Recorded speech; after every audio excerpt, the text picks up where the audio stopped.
Welcome to the Midweek Mashed Tattie Sportscast. This is yet another episode of The Aftermash. We're on quite the run, ladies and gentlemen. My name, as always, is Mick, and as always, I am joined by having Paul. How are we doing, gents? I am on cloud nine, ladies and gentlemen. For my team are in the playoffs. You come in there softly. I'm feeling camel and a Hindu cow about it now. After all that stress and nervousness of watching my team fail at the final hurdle in the Highlands, and they went up there and they won. Right. If I do remember correctly, you had pretty much written them off as far as being able to go up there and get a result. I don't think I'd written off, maybe to an extent. I was realistic because the Highlands is a very bad place to go for a weird team in Scotland. I think what Paul was saying when we were talking about it last time was it will be a very difficult game for Ayr to win, especially because Inverness was on a run of how many games? That's real hard. And then I was getting into the cup final. Mm-hmm. But I think he did say that Ayr have beaten them already. Aye, they did. I mean, they beat them this season up there, which was the first in God knows how long. Aye. So, I do believe you said that. So it's no impossible, but it'll be a hard game. Aye, but I watched the highlights because obviously it wasn't televised. Did you happen to catch any of the game that was televised? No. So I wouldn't imagine you would. So Friday night was the end of the Scottish Championship season. There was top was up for grabs. The top four was up for grabs. Relegation places were still up. Everybody but Wraith Rovers were involved in some form of drama. Mm-hmm. So, right. I mean, the Dundee game was 5-3 to Dundee at full time. Mm-hmm. But the top five rotated pretty much on a constant for the full 90 minutes. Ayr they started in fifth, then they were fourth, then they were third, then they were second, then back down to fifth, and then all of a sudden second by the end of the night again. It was unreal. See, try to watch that through your phone as well because I couldn't get I couldn't watch it. I couldn't find a way to watch it. There probably was a very easy way to watch it, but I didn't. I watched the Queen's Park game and relied upon updates. Oh man, none of that again, please. But the wee man's got his dream. He's got his season ticket is extended by one game at least. It's the first thing he was screaming. He's got this thing now where he celebrates when it's Ayr United related because the striker Dippo Akinyemi, he saw Dippo when he scored one time beat the left hand side of his chest like Conor McGregor, like aggressively. Bang bang bang bang. So anytime something good happens with Ayr, that's what he does. Ollie rattles his chest with his fucking right fist in celebration where the badge is. Love it. It's been great for that. It's core memory worthy. Like for him, this fun time with this wee shite team actually did all right. He's at a good age for it as well. Aye, it's exciting for him now, and he's just starting to get into football, and this is a good first kind of season for it. Like especially because it's his local team as well. Like he's literally just round the corner for the stadium as well, where he lives with his mum. So it's been awesome, man. It has been. It's been great fun. So, tell me what's the games and the structure of the playoffs? How does it work? So Scotland have a really unusual scenario when it enters postseason with the championship. Below the championship and down to League Two, like it is the playoffs work where it's the top 3 plus second bottom that are in like a semi-final then final scenario. Like so, League One champions go up, second place and third place and fourth place are then in like a kind of a semi-final and a final scenario with second bottom for the championship. However, championship into Premier League is totally different because of the end of the season. I think is why it's done this way. But basically, fourth place, third in what is the quarter final of the playoffs is what it's called. Even though there's only 2 fucking teams, quarter finals would usually be 8 teams. So third versus fourth. So that will be Partick versus Queen's Park. Okay. Whoever wins that earns the right to play Ayr United in the playoff semi-final. Again, there's only 2 fucking teams. Whoever wins that, again, 2 legs again. So over 2 legs, whoever wins that then gets the right to play second bottom of the Scottish Premiership. Which currently is Kilmarnock with 4 games to go. So it could be Ayr versus Kelly for a place in the Premiership. Possibly, aye. Now let me tell you why. You know, I joked. I don't want that though. I don't want that. You'd rather play them in the Premier League? Aye, I want them 4 times next season in the Premier League. Aye. Partially because I want loads of times to see us against them in the league, but partially because Kilmarnock's specific type of team I think is bad for Ayr. They're a big, bringy, physical team. And Ayr this season have played their worst against these big, bringy, shite teams. Because all they do is they set in and they wait and they wait and they defend and they make it very difficult. And Ayr try to play a wee bit of football, which, of course, as you know, as you go down the leagues in Scotland, probably not a good idea. You just get outworked, you get out physical. The physicality comes into it and all that, which Kilmarnock are fucking brilliant at. I mean, it's a Derek McInnes team, so they're physical as fuck. I would like it to be St Johnstone that were second bottom, or Dundee United, or Ross County, because I think Ayr would stand a better chance against them. Our 2 legs. Dundee United are knackered and have no legs in them, and don't really seem to have a very good dressing room. The Ross County are, I don't think they're that good. Mick, you know, you've been to Dingwall a lot. You were a regular for Dingwall for a wee while. I was going to say about 3 months ago, and one sunny day up in Dingwall, I was joking with the lad I was working with that there was a very strong possibility at that time that we would have either the Ayrshire teams swapping leagues or the Dundee teams swapping leagues because of the position. Or ultimately maybe they would just all clash in the playoffs. And it's looking potentially realistic that in some fashion we could have Ayr v Kelly. Oh, Dundee's up proper now, like. Aye. Yep. Aye. Where's Dundee sitting in the Premier League? So Dundee United are third bottom on level points. I think with Kilmarnock are a point they did ahead. Step up a wee bit. Then Ross County are a point back. So Ross County won at the weekend as well. So they were cut adrift, but they're now pretty much back in it. St Johnstone's kind of pulled away though because they beat Dundee United. Right. It's been weird this season because I've always been a big advocate of bigger leagues. It's more exciting, but yet these wee leagues have been quite exciting this year, especially the Championship. Like all the way down to 6th. I found we're involved in something in the final fucking day. Like,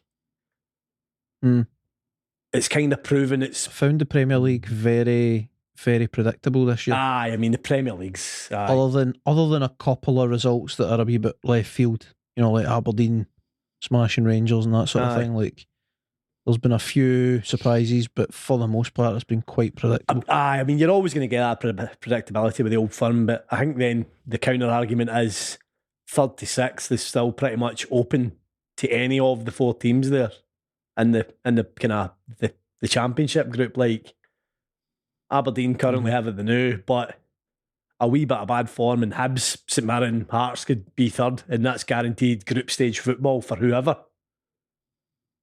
Like,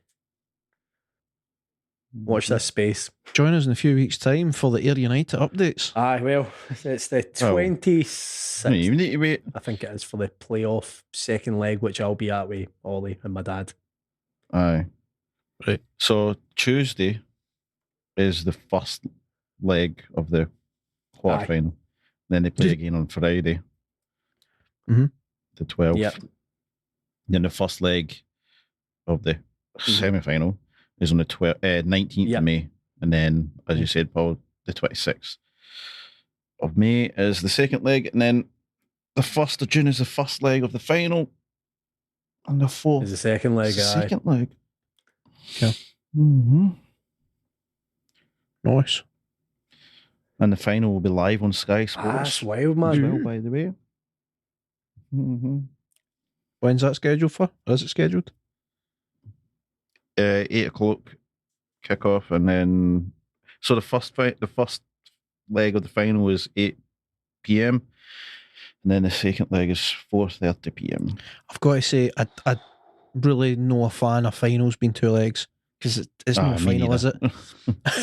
I'd see that's the one thing that I would really, really think to change about this playoff final nonsense. I don't like that the team second bottom of the Premier League get such a fucking pass. Like, like, I mean, if you finish 4th in the Championship, you effectively have to play 6 games after your season's done to get into the Premier League. Like, it's so leaned against the Championship teams in that scenario, because they've went through this bruising physical season, as it always is in the Championship, because every game's a war. I can attest to that. I've seen plenty. The counter argument would be, though, that if you've only managed to finish 4th in the Championship, then you better fucking work to get into the Premiership, because you've not earned it.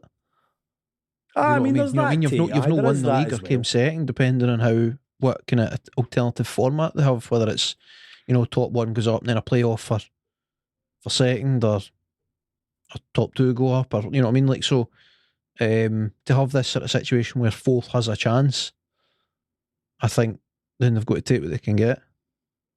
But then you've got the the finals on June the 1st, right? Yep. So you're saying that they have to play 6 games, but then in the Premiership they're still playing until the 28th of May. 28th of May is their last game as well. I also think that's in their favour, because they're match sharp, Harvey. Like, against better opposition. Like, I don't know, maybe that's a shite point, though, to be fair. Maybe that's a shite point. No, scratch that. Sorry, lads.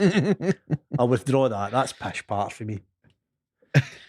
I just want my team to have an easy run. They finished second, for fuck's sake. I know. That's the best possible place for them to, well, obviously first being the best, but between second, because all in the best place, they get a bye. Aye. It's been such a mad season. They could have, in my opinion, probably should have won the fucking league. They could have won the league. They let off. Aye. Like, they just had that. There was about a month, I think, where they just had this really shit run of games. Aye, it was after the Falkirk Cup game, mate, that really hurt them really badly. They really took that sore. Derailed them. Aye. I thought that was the season by when that happened. I'm not going to lie. So it's great they've recovered. Injuries hit here as well, really. Any team at that level. Like, I mean, we were talking about Wraith Rovers, Christ, the last time we were all here together. About how they only 12 fit fucking players. Like, the squads are so small, man. What's your keeper like, by the way? Ayer's goalkeeper, Charlie Albinson. Right, I'm I mean, I'm maybe biased. This is maybe rose tinted glasses because I watch him more than I watch anybody else in the Championship. I previously would have said the Arbroath goalkeeper Derek Gaston was probably pound for pound the best goal in the Championship. Again, this is personal opinion. Like I could be off, but I always thought Derek Gaston was the best goal in the Championship. I actually think Ayers goalkeeper Charlie Albinson is now the best goal in the Championship. Right. Because I said last week I love a steady goalkeeper, but and not a flamboyant one. But Albinson has this ability to make big saves at big times in games, right? Like that demoralise the other team. Like he doesn't look that spectacular. He's no a big flashy goalie. He's no racing out his box like some sort of sweeper goalie and all that. But he makes saves that he probably doesn't have the right to save. And it's like momentum killing saves, which in that league where it is totally mentality that gets you through as opposed to talent. All these teams are all very similarly levelled with talent. I think Charlie Albinson will probably play for a Premier team in Scotland one day if it's not us. I think he's got that potential. Okay. Very good goalkeeper. I was going to say, if you, or hopefully you do make it up, but that's one of the first things you need to get is a good goalkeeper. Aye, they need to make keeping him a mission because I don't know how long his contract's there for either. Because in Scotland, in the top, you know what I mean, the Premiership, like, you need a good goalie who is going to keep you in a game or win you a point. Aye, vitally important against the smaller teams, you know. So you definitely need a good keeper. He's been fantastic, Charlie Albinson. He was the backup goalie last year, and I could never understand why, because he looked better in cup games than Aidan McAdams. But Lee Bullen's obviously made the right decision this summer and kind of installed him as the number one. It's been bang on, man. Just a calm, cool, collected head at the very back that the defenders know that he's going to give you one ridiculous save per game that keeps you in it, like at a critical moment. Like, it's what he does, man. He's phenomenal. Good. Slightly random question. Is it Ayers Park? Is it Somerset Park? Somerset Park, yep. Right. Is that Premiership ready? Do they need anything over the summer? If they, it is. It is.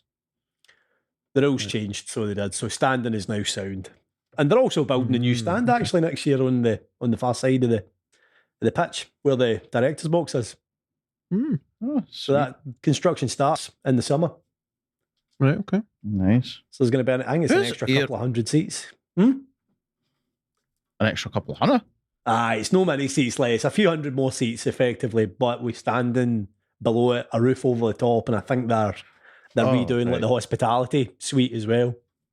Right, okay.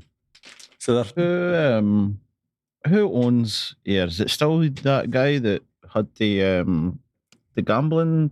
Oh, Lachlan Cameron. No, he sold up. It's now, God, what is his name? Because I watched him speak about it to like speak about obviously the team at the weekend there. What's his bloody name? The guy. Oh, he's done. David Smith. His name is the new chairman. No chairman, owner. I'm talking. I believe he is like the majority shareholder, mate. I think. Oh right. Oh okay. It's like so many folk have shares in the club. I think Lachlan Cameron still has some kind of like financial kind of stake in the club, but I think David Smith's the guy who kind of runs the show now. Right. Okay. And is pushing it for the back, basically. Because I mind the guy, what did you say his name was again? The Lachlan Cameron it was, wasn't it? Lachlan Cameron. He took Ayr full time, didn't he? After he took over. Aye, it was, mate. Turned him into I remember that and thinking, oh, that's a good thing, because quite a lot of the teams, I think, you weren't in the Championship? No, well, I mean, they went down. That was after they'd spent a season in the Championship, and Ian McCall at the time had kind of campaigned for them to stay full time so they could bounce back immediately, and then they did. So what a treat. Because that season in League One was the season we signed Lawrence Shankland, and he was absolutely on fire, man. He was what? He was. How much did you get for him? Fuck all, mate. He left for free. Oh, it was a free. Did he? Run out. His contract run out. He went to Dundee United. Oh. Again, one of the sad things about following a lower league team is that you'll see a lot of your good players leave for sweet fuck all. For free. Aye. Like, man, a lot of that team all left for free. Liam Smith, Lawrence Shankland, Danny Harvey, Michael Rose, free transfers. Robbie Crawford as well. All of them. All left for pretty much nothing. Oh. I thought you got something for. Yeah. I didn't realise that. That's so sad. You could have got quite a good team for him. Well, that was the thing as well with that team at the time, was there was this kind of sliding door where it was playoff football, and that was a talented young team, but they just didn't quite go the next step. Like, I think because they were as young a team, they didn't have the mentality for it. With this team, they're a bit older, and there's a lot more kind of older heads in the dressing room. I genuinely I'm not want to get ahead of myself and say something that I'll probably regret in a couple of weeks, but I feel better about it this time. Like, but again, we're at a kind of vital stage where if they don't go up, this team is going to get broken up in the summer. Like, a lot of these boys will potentially leave again. They've done well. The joys of following a lower league team, lads. It's tough. It's not as easy as Celtic, I'll tell you that. Not even slightly. I mean, I mean, to be honest, I've got I've got some faith that they'll do quite well. I hope so, mate. I really hope so. And at least get to the final, as you say, because seeing them play this season, the way they played and some of the results they've got, actually play pretty good football and can be quite hard to beat. But apart from that bad spell they had, it's been largely a lot of fun, mate. So much fun to watch this year. Come back to actually watch. Sure. I mean, me and Ollie have been God knows how many times this season. It's been great, man. It's been genuinely one of the best things, catching live football every kind of couple of weeks. So that's the Ayr United section. One question. Michael Moffat is still contracted to Ayr United, isn't he? I think he was. Well, he was. I think he was doing a coaching role, I'm sure, but he went on loan to Glenafton in the West of Scotland Football League Premier. So he was at Glenafton for the. I think half the season he's been there. Of course, it's Ryan Stevenson that's manager. At Glenafton. I didn't know that. See, I'll tell you, I'm connected to these lower leagues, man. I love it. It's much more fun than the big leagues. So much all going on. A lot more stressful day. Incidentally, another wee random fact about Ayrshire football. 14 players have put in transfer requests at Darvel. Their manager moved on to East Kilbride. 14 of their players are now asked to leave. I wonder where they're going. Whoa. Probably to East Kilbride. That and what's happened there? That's them are wanting to leave. I think I heard during the times of the cup games at Darvel, I heard some chatter, and I don't have any fucking usable information here, but I did hear some chatter that people weren't particularly happy with the club's owner. The man for Brownings, aye. Aye. It doesn't seem to be in the best favour, but at the same time he seems willing to spend some money on the club. So I think it's one of these situations where he's not necessarily liked, but they'll put up with him as long as he's putting up the cash. Aye, of course. Although I believe the manager was putting in his own cash as well, by the way. He owns that Black Rooster food chain. Mick Kennedy. Right. So he was funding his own plane budget, apparently. Interesting. Funnily enough, all these boys are now wanting to go East Kilbride. I wonder why.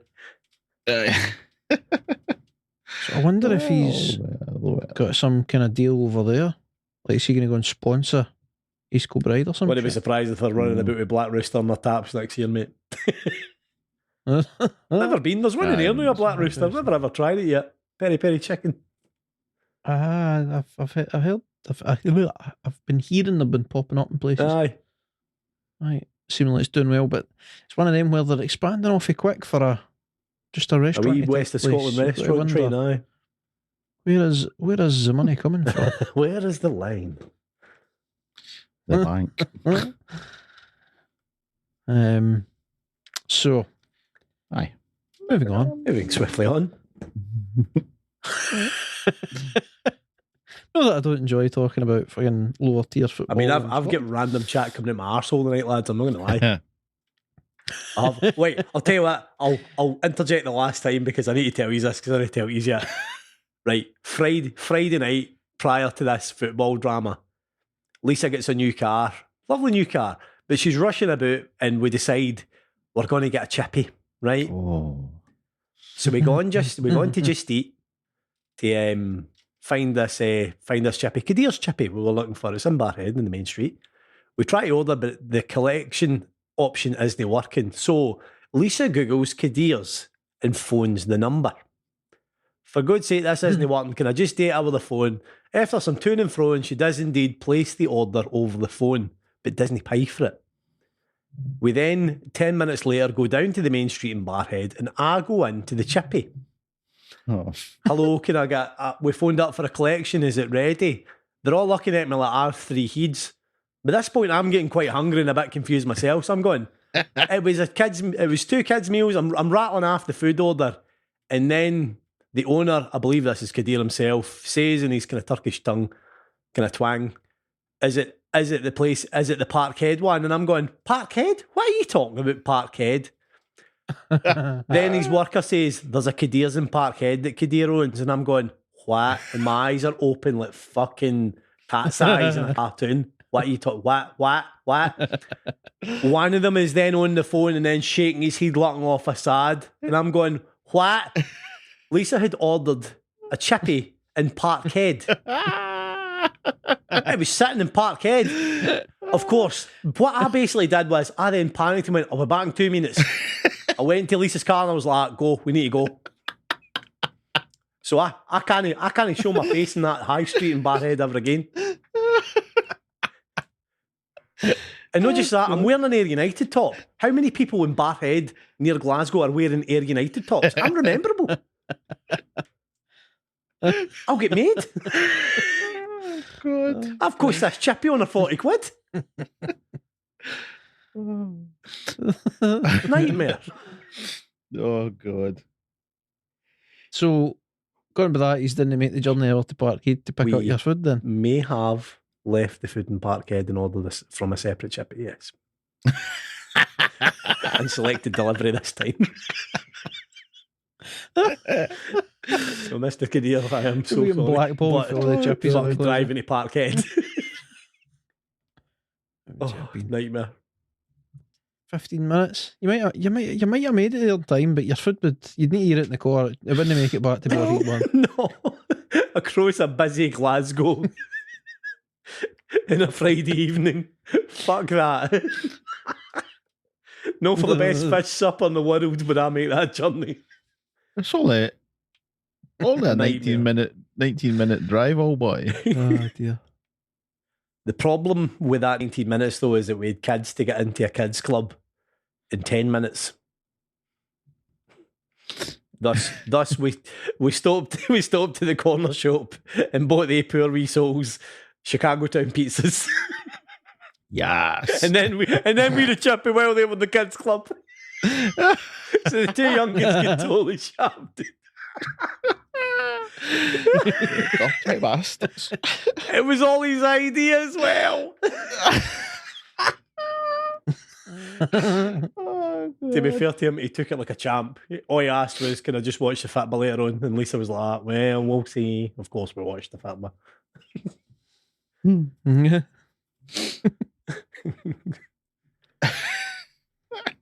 Oh dear.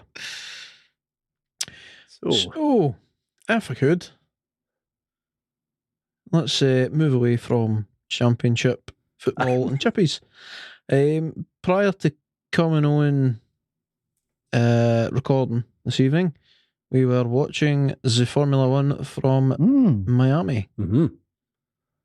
And I don't really know why I'm bringing it up, because there's not much to talk about. I'm bringing it up, but I don't want to bring it up. Perez was there, you know what I mean? Quite the uneventful race, I dare say. Aye, I mean, there was not even a virtual safety car. So There was no drama. No real drama, no. No. It was, aye. Do you know what I found out the other day? That the drivers have audio cues when the audio cues for when the best time to shift up like gear. So there's some wee robot in the rear going, No, it's just shift a wee beep. up. It's just a Change beep. gear now. So That's right. That would be nippy, man. Driving for 2 hours, just fucking every few seconds you get I think it's only upshifts. I don't think it's no for downshifts. That just up. How many times do they upshift in a fucking race? Though? It's tell them the optimal time. That would drive you mental. I thought you were going to say it was for braking zones. Upshifts. That'd be interesting. And then I think they get a visual cue for when DRS. When they hit the DRS one. Boom. Mm-hmm. Why? Interesting. How bad? Well, there you go. That's a random fact. It's about as exciting as the race was. It's probably much more exciting than the race was, actually, to be fair. We're learning something there. What did we learn about the race, really? I mean, what was the takeaway points? I don't know. If you want to, I've got a takeaway, but if you want to see the most cringiest fucking thing, go into the F1, the Formula1.com, and you'll see the video, and it's must see. Will.i.am gets race day at the Miami Grand Prix after a stunning start with an orchestral version of the formula. So you know the song that comes on first. He's doing the. He's the conductor. He's the conductor, and then what's his name? LL Cool J is introducing the drivers. Fucking so American, so cringe-worthy. Kind of want to see it for the bad pronunciation. Wow. Mate, you got to see it. I mean, it's not that I don't rate LL Cool J's pronunciation skills, but I reckon, like any American, he's going to really struggle when it gets to some of the European names. Oscar Piastri. Oscar Pastry? Pastry? Pistari? Oh, man. So, go ahead, Michael. Keep going. Like, he's the takeaway. My takeaway from the race is that I do not enjoy Miami GP. I wasn't a big fan of it last season, but I put it down to maybe the setup of the cars and stuff not quite right for the track. Let's once let them sort of have written out, and we'll get some quality racing next season. Still not great. I'm not going to say I hate it. I don't love it. Just, I remember last year, what the problem? I had a major problem with last year. Oh, the slow ass corner in the middle, underneath that bridge. Because they were the porpoising was such that by the time they were in Miami, cars were being raised to heights that made it difficult to navigate some of the corners. So there was some basically just total write-off performances, just cars just no set up well at all last season for that track. And this season, I don't know what the excuses are, but like that wasn't particularly enjoyable, man. I mean, I suppose kudos to like everybody involved with F1 for having a race weekend with any incidents, but it's one of the things, right? Formula One, sport as it is, you want them to be pushing safety standards and all the rest of it because you don't want them to get hurt. But as a fan, it's quite disappointing when there's no incidents. What a wee bit of drama. Well, There's something about folk crashing at hundreds of miles an hour. I mean, Blood.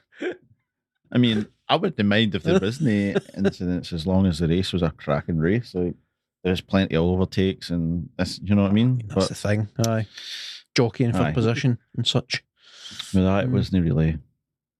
Aye. Wasn't it the best? Mm-hmm. The thing is, it's underwhelming coming back off the nonsense set up last weekend with the first edition of the sprint. Aye. You kind of wanted this to like show that the old model, just having practice day, qualifying day, race day, like that's still a viable option. But Jesus, if that's the race, then just give me the sprint and the Saturday just for something different. Because Aye. that wasn't fun. Like, really. wasn't it? No. Like, I mean, if I'd paid a stupid amount of money to go and be there, like to watch that race, like I'd feel pretty shit about it. I think. Aye. I mean, aye. I'm going to tell you something. Tell us. But 90% of the folk at that Grand Prix doesn't have a fucking clue about F1. They are just there because that's the new thing now in America. That's what I swear. 90% of them don't have a clue. They're just there for the clout Possibly. because they're seeing this person and that person going, half of them don't have a clue what's going on. What you want in place it though? You want like a Scottish Grand Prix? But Vegas. Where would you have it? Scottish Grand Prix, Jesus. Racetrack. Anyway, if I was to move it anywhere in America, I would move it to. I've actually said before about that's the Laguna Leka. I don't have no idea. Oh, the how place you in pronounce it. America with the kind of banking corners, aye. Aye. Yeah.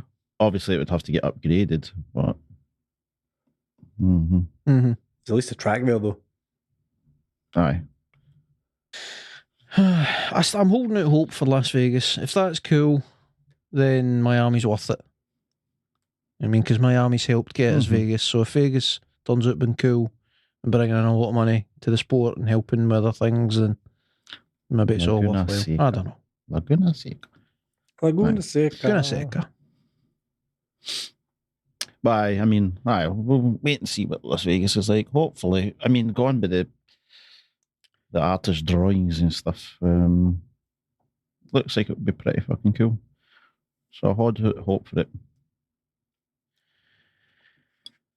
So, Oh, I'm going to change subject again because I totally regret bringing up the Formula One. I kind of wanted to mention it just because we were just by watching it, but It's just boring. there's like, while introducing it, I realised, where am I going with this? There's nothing to talk about. Oh no.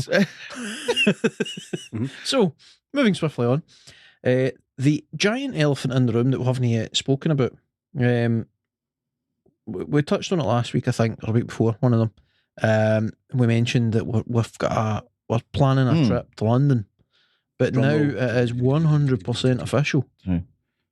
The boys have got tickets to AEW All In 2 in London, end of August. oh yeah. Oh yeah. Fuck yeah.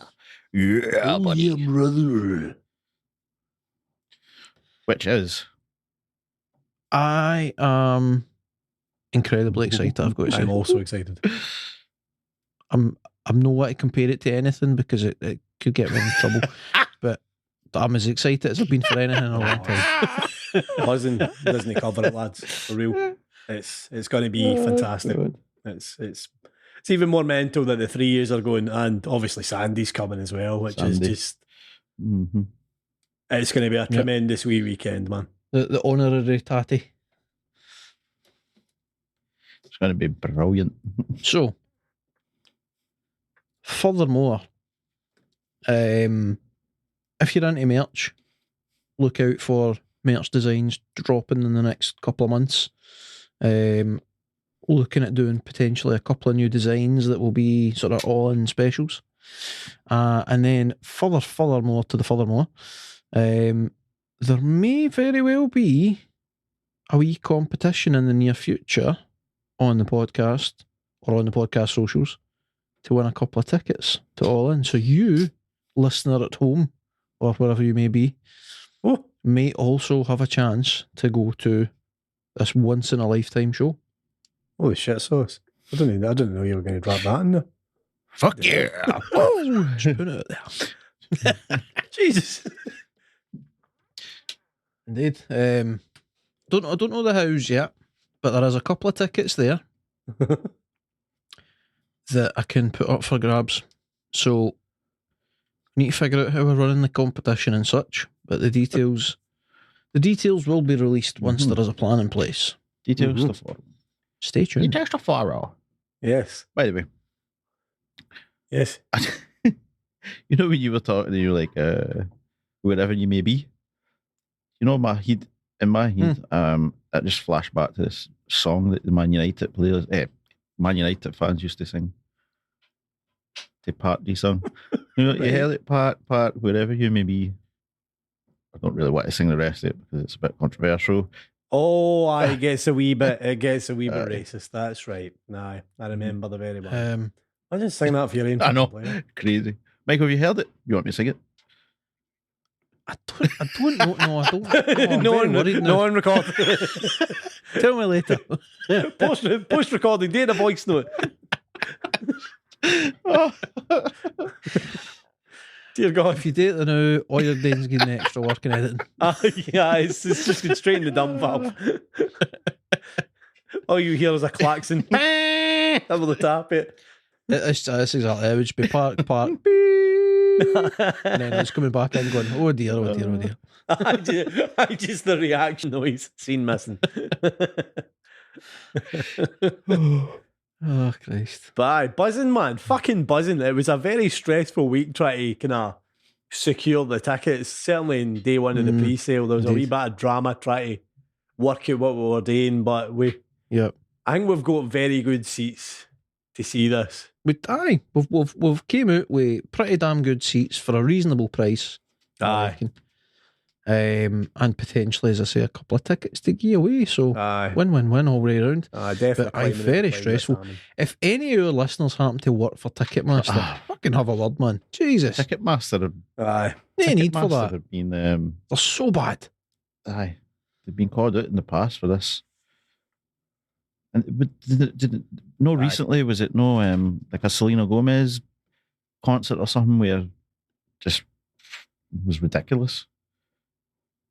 Folk couldn't get them and it was just fucked up. And then they were charging folk $9,000 for a ticket.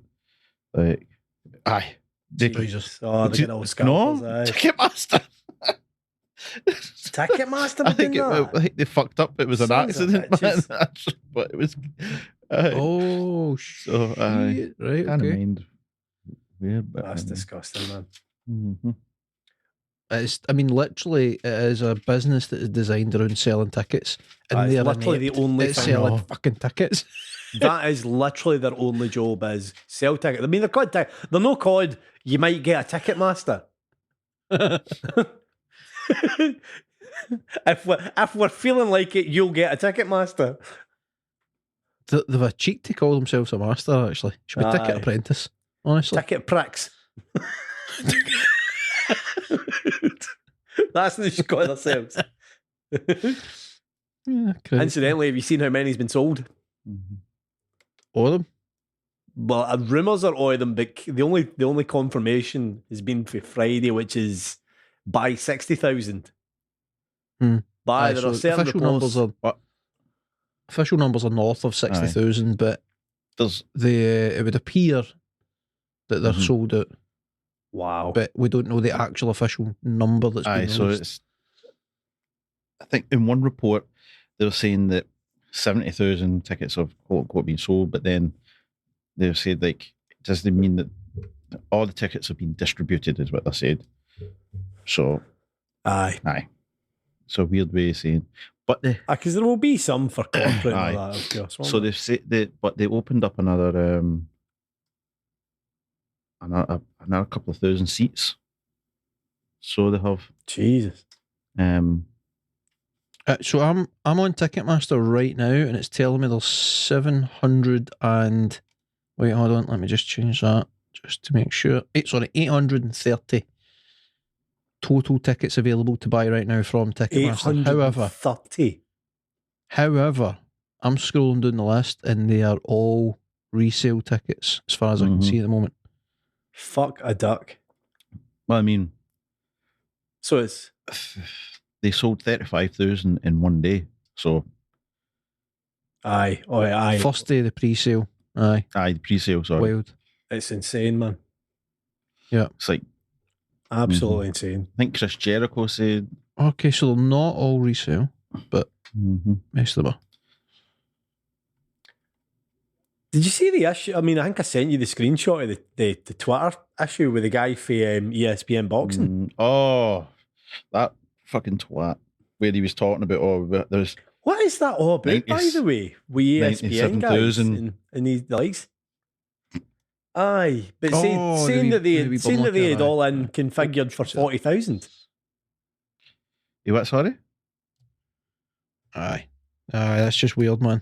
Like, I mean, the connection is that the guy's agent was Nick Khan, who's now running WWE. But what is that all about, man? I mean, it's fucking ESPN, I suppose. And telling the truth, just I don't think that's much any ESPN that I've seen. Like that kind of fucking company. Wait, the only ESPN. Who is it again? Code the only ESPN. Fucking, it's just so sketchy, man. Like America for news reporting. Brutal. The Hearst Corporation. Aye, but and obviously they do have ties with. There's an ESPN award that is specifically for wrestling involving WWE. Aye. Like they've clearly got their leanings. Like why that happens so much in America? That's one side or the other style sort of mentality. Like fucking does man. It really does. I don't understand why. Whoa. There is such a need for a red or blue. Like, that's a parent organisation. Parent organisation is the Hearst Corporation. Owner, so part of Hearst Communications and the Walt Disney Company. So Mickey Mouse. So Mickey Mouse. It's South Park Mickey Mouse cutting about slapping everybody. What? Making that noise when he slaps them. You fucking do what you're told, ma. Getting fuck at the Jonas Brothers. It's one of the greatest South Park things ever, by the way. Christ. Mickey Mouse is a horrible boss.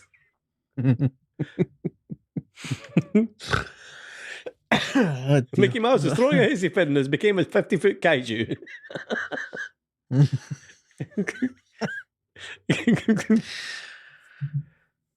Right. Very, very positive for wrestling. While we're on the subject of wrestling, yes, seems we're here. What's been happening in Dynamite?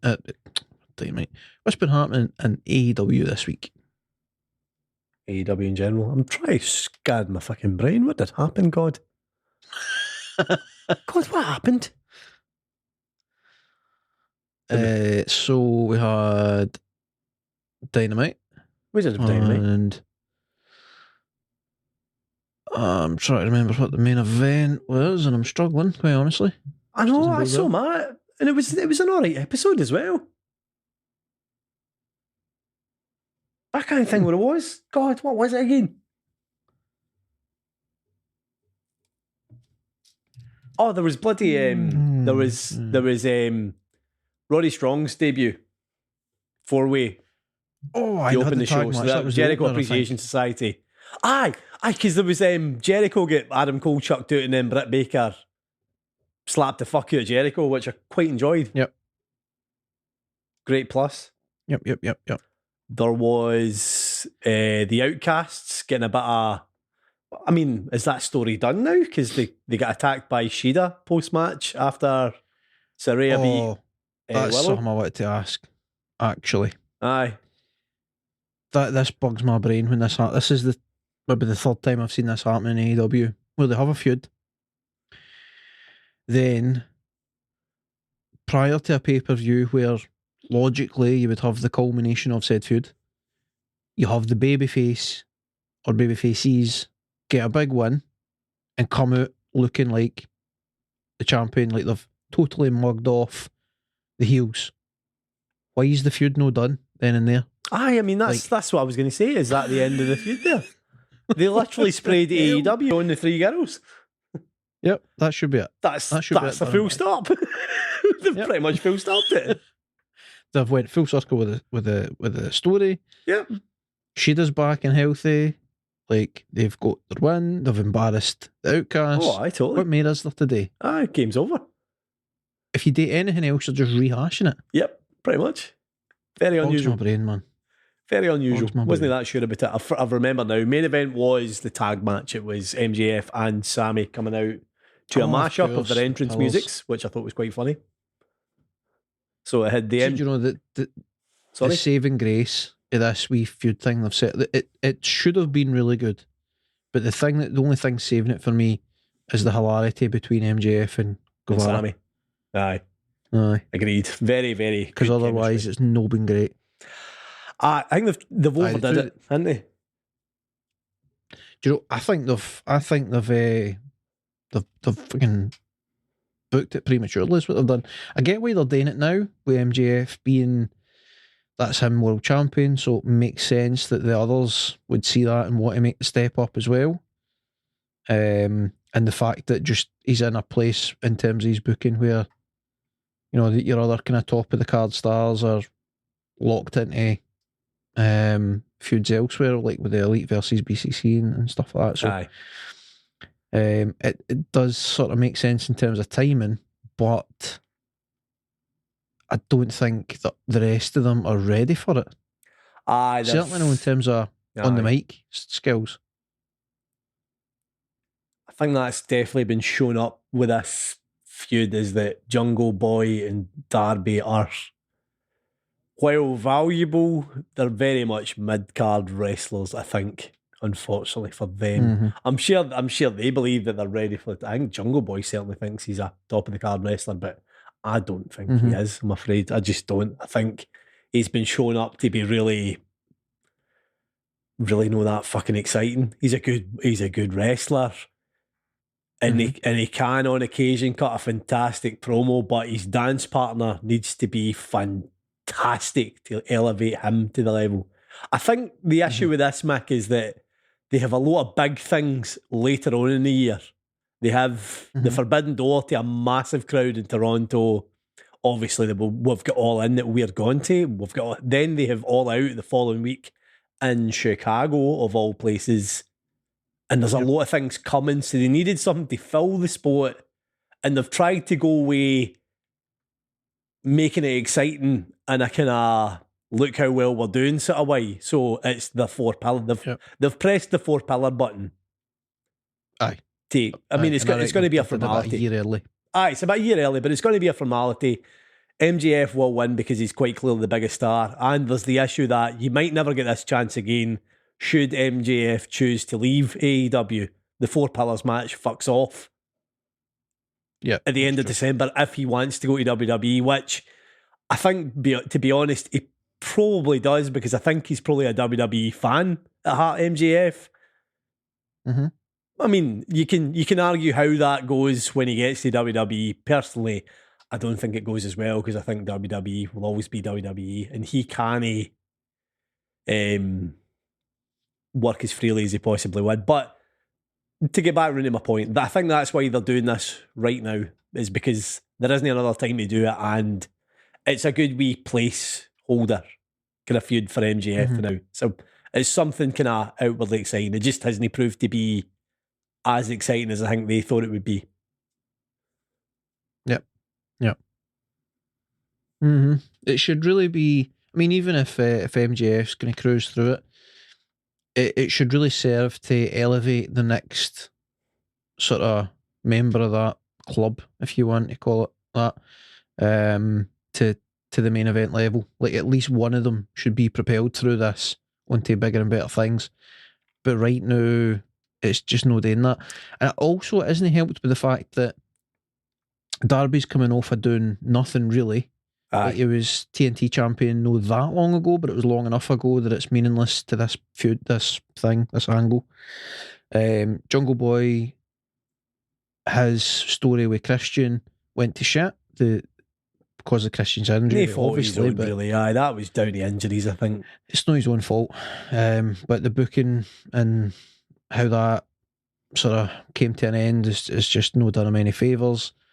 Sammy, for the last wee bit, has been locked in with the JAS and doing nothing really. So, they've not even been booked into this. Like, it's no like they're all booking wise knocking on the door of the main event, and so it just made sense to do it. So, it just on multiple levels, it doesn't really work for them, unfortunately. It's not been the best. I still think come Double or Nothing, it'll be a fantastic match. I've got to say though, I think in ring, I don't doubt when it. the bell rings, That's they're all fine. Like they're all absolutely fine when the bell rings. It's the before it, they're no garnering enough interest, unfortunately. Which is a shame. Yep. How's it been for you? I haven't watched it in a week, so I can't speak on the matter. You haven't seen it? That's why I'm very quiet over here. He's just letting us. He's just letting us do the banter. That's fair play. Fair play, man. Fair play. Do you know? Actually, here's a thing. I've got a question for you, Paul. Yes. Does it in any way bother you that the JAS as a whole are involved in at least 3 feuds currently? I don't mind that, I've got to say. I don't mind that because having multiple enemies doesn't totally bother me. I know what you mean, like they have a kind of I think what you're speaking to is the 2.0 and Acclaimed feud, Chris Jericho with Adam Cole and the Anna Jay and Julia Hart thing. No, I don't mind that. Sammy in the main event. Oh, and Sammy in the main event. Fuck, I mean, so there's a lot of different separate feuds. Yep, there are. Let's show. Aye, they are. They're being utilised as probably the busiest faction in AEW. Aye. I don't mind it.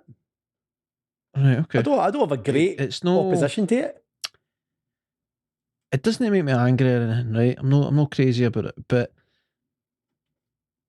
it annoys me slightly that it's a very structured faction, possibly the most structured, other than House of Black. In fact, no, definitely more structured than that. So it's the most sort of confidently structured faction within AEW currently.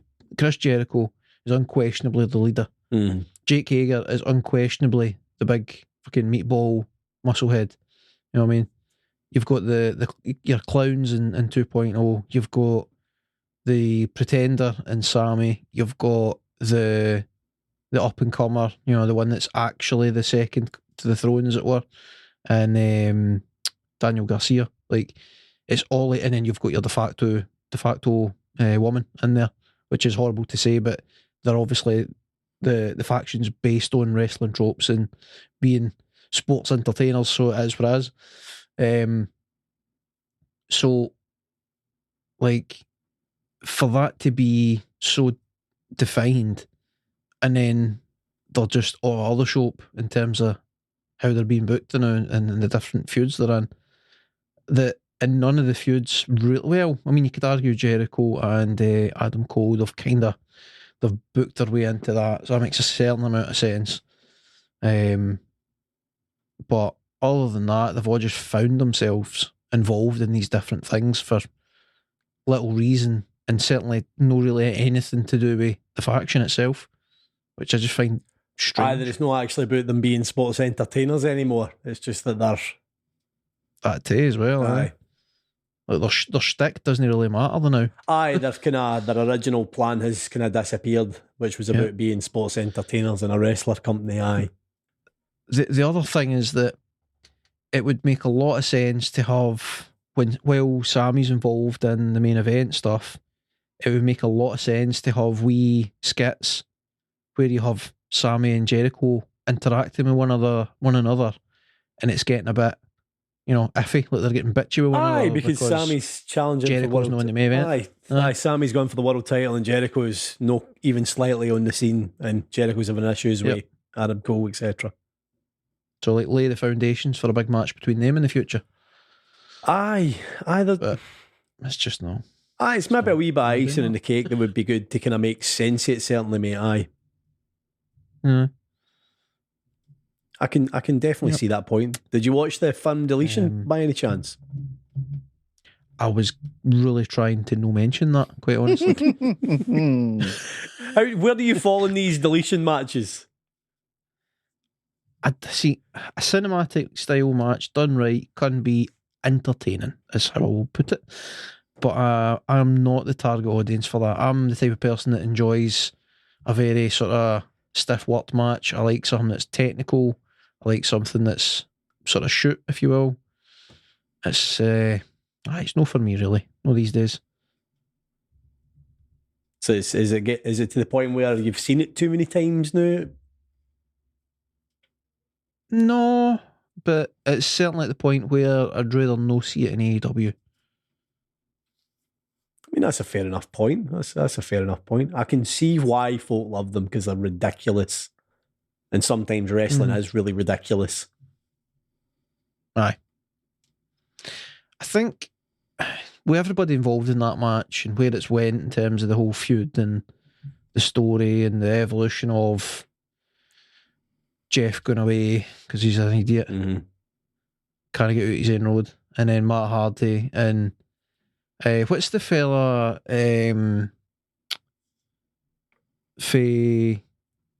Private Party? No, the one that's been away injured. Mark Quinn. I can't think his bloody name.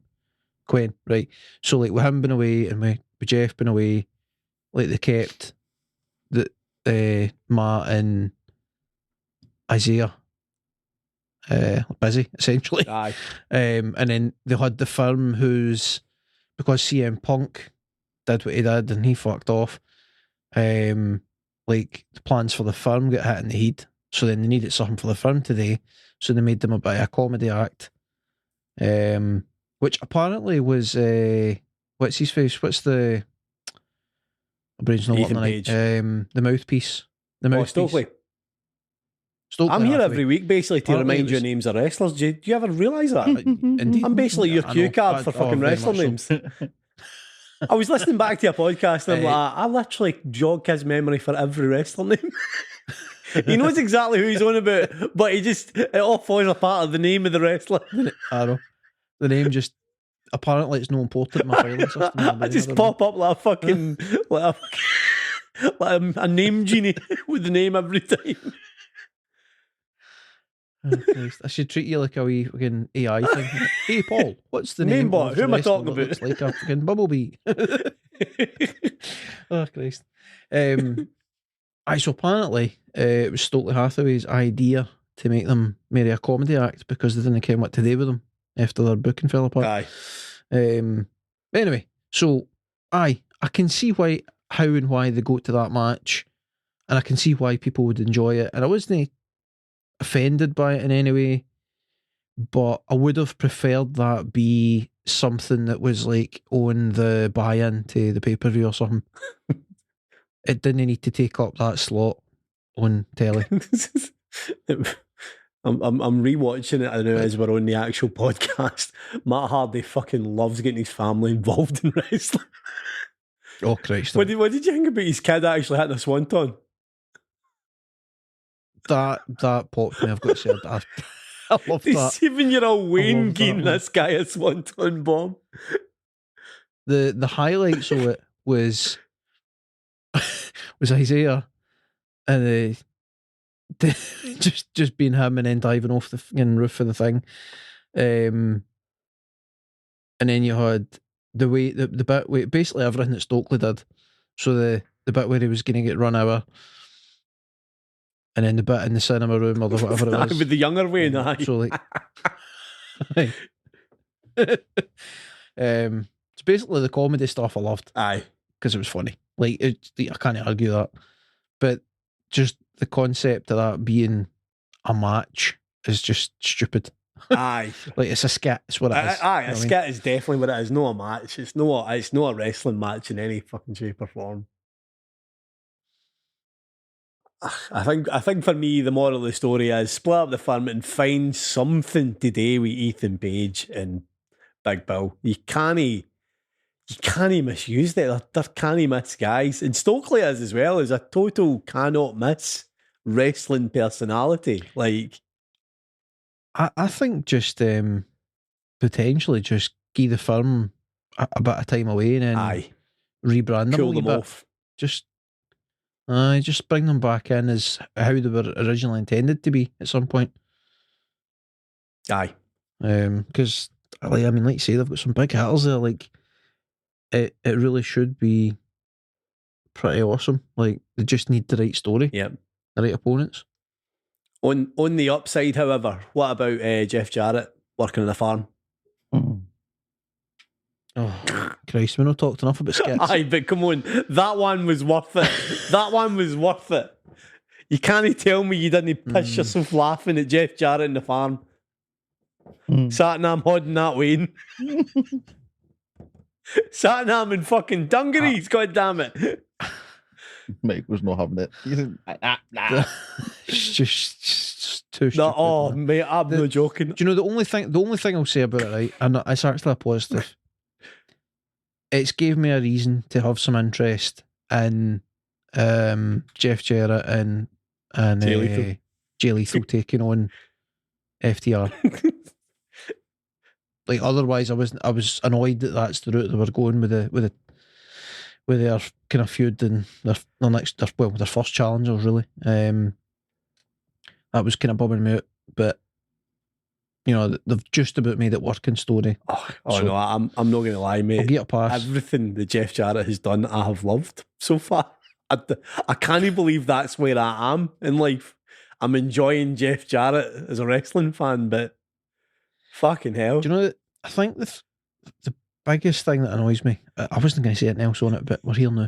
The biggest thing that annoys me about it is that I feel like they're bastardising the Briscoes a bit. I don't want Mark Briscoe involved in anything to do with comedy. Just let him go and have banger matches. But then I think he was a zany guy always, like the Briscoe Farm stuff. That was always quite zany, even Ring of Honor. Aye, he is out there. Aye. There is no question. He's all for that. So I don't have an issue with that. Like, with him being funny the now. Like, and I think his brother would also have fucking loved this. Like, no, he speak for the man, obviously, because he's passed on, obviously, but Yeah. I think this would have been right up Jay and Mark's street if the two of them were about. Like, it's a shame that Jay never got the chance, ever, to be featured the way Mark is currently. Yeah. They should have been signed last year. It was corporate nonsense. Absolutely that didn't let them nonsense. in. They should have been signed last year, and they should have had one hell of a run in AEW. But Yeah, hey-ho. agreed, mate, agreed. Hey-ho. So the 17th of May. Thought I saw him. Oh, Harvey's back to life. What's happening on 17th of May? No, Pay-per-view. that will probably be when the new deal's got to be announced. The telly deal. Mm-hmm. TV deal? I like that you were just sitting there doing your okay. homework while we were chatting shit, man. I'm proud of you, mate. You're putting in the graph while we were talking about fucking Jeff Jarrett and our one more, man. I love that. The only reason how I've got to here is through the whole back to who owns fucking ESPN. I've just been going down a rabbit hole of all the companies that Disney own, He's and just then rabbit holed. one thing led to another, and it's came up. Warner Brothers Discovery will hold its annual thing at the Hulu Centre on 17th of May. So that will likely be when it's announced. And I think part of the deal is that Dark and Elevation had to be canned. Yep, aye. So everything's going to be in Warner Brothers, aye. Mm-hmm. Interesting that you bring that up, right? So I saw a thing that was just it's a bit of kind of dirt sheet thing, right? But it's one of these guys was talking about what the tentative plans are backstage. Supposedly, and this makes sense, which is why I bring it up. Supposedly, the rough plan is to do with Rampage essentially what they've been doing with the two Dark shows. So have Rampage be the in-between, along with Ring of Honor, presumably, but have Rampage be the in-between for those that are progressing onto TV.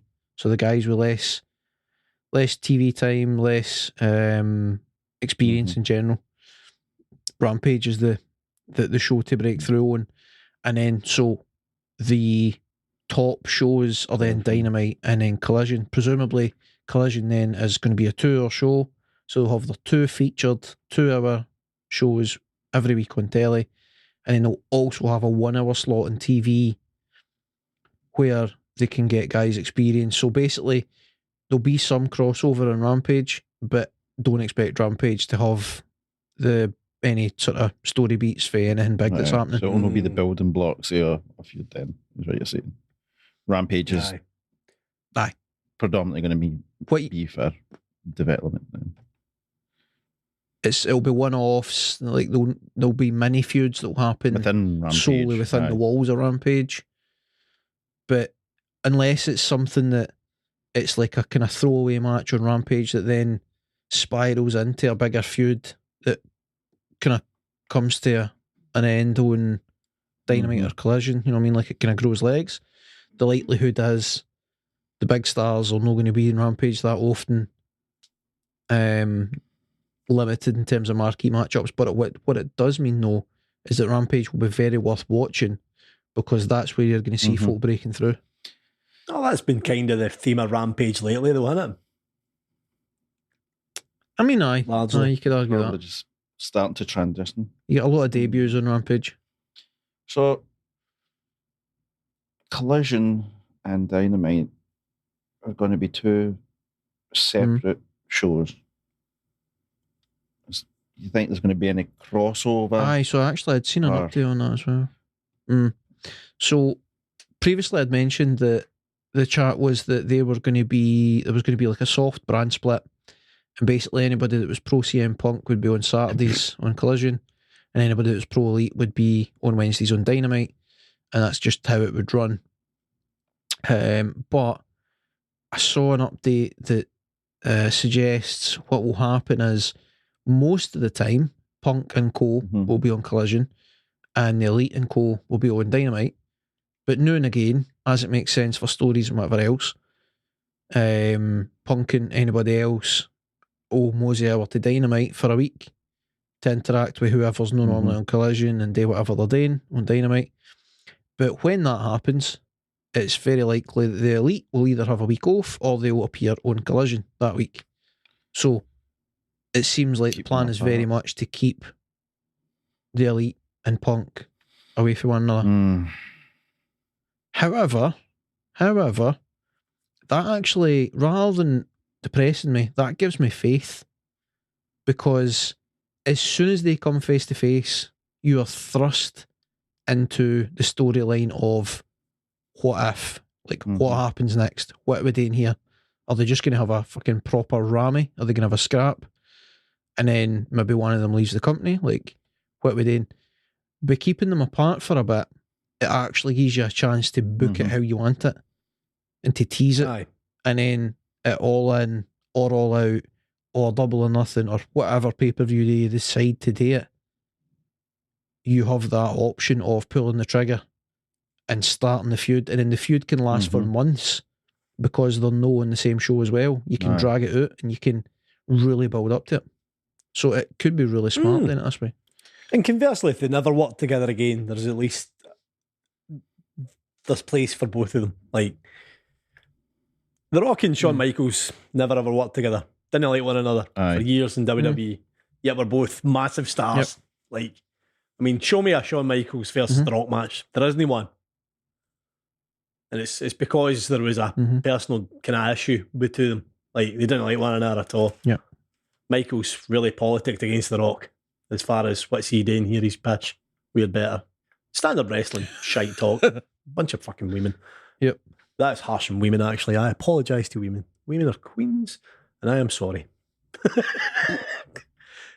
But What the point I'm trying to make is that even if this fucking thing that everybody would really like to see never ever happens, they can still work together indirectly for the same company without there being any need for bloody nonsense or drama or greeting on social media, etc., etc. Yeah. So, any other wee tidbits? I can't mind your guy's name. It's just What guy? John Guy's name. It's just guy. It's just signed with AEW. We're just normal men. Roderick Strong. Roderick Strong. No wrestler. Oh, no wrestler. Oh, Will Washington has signed for AEW, the journalist. Yes, that's the one. From Fightful and From Rhapsody. Fightful, yeah. What do you think about that? What's your thoughts? He's Swerve Strickland's cousin, I believe as well. I'm sure. I didn't know that. I'm sure he is. He's one of the Grapsity boys is Swerve's cousin. I think it might be Will. But anytime I've ever seen him talk on Fightful or on the Grapsity podcast, I've found him a very interesting sort of guy to listen to. Sounds quite switched on. I imagine he'll be good backstage as a kind of media kind of help, especially when it comes to. By the sounds of things, Tony Khan tweeted something about it. I can't remember how he worded it, but essentially going by that, it seems like he's no sign to be like a host of anything. No. Like he's going to be working within the media department, then involved with various projects or whatever. But I think he's very much going to be a backstage guy. He's an office guy. Oh, he wouldn't be an on telly guy. I don't think he's not an on telly kind of journalist, if you know what I mean. Right. So I mean, I've got nothing to add on that. I didn't know who the guy was. I think I've probably read stuff that he's written or whatever. It's almost a guarantee. But when I saw the announcement, I was like, who? Like, so that's where I'm at. He always comes across as a nice guy anytime I see him on Fightful, on the YouTube channel. So it's good to see nice things happen to nice folk. So fair play, man. Good on him. It'll be a good payday, I'm sure, as well, working for one of the big wrestling companies. So fucking well in, mate. What do we think of the announcement from House of Black? The slight rule changes. Love that. I love that. The house rules. 20-minute count-outs, rope breaks don't count anymore, and you get to name one of your own rules because to keep it balanced, it should be fair, etc., etc. Loved it. Love it. Can't wait to see it in action. What would your rule be? When it comes to the House of Black, you've got to blindfold Big Brody. That's that. Okay.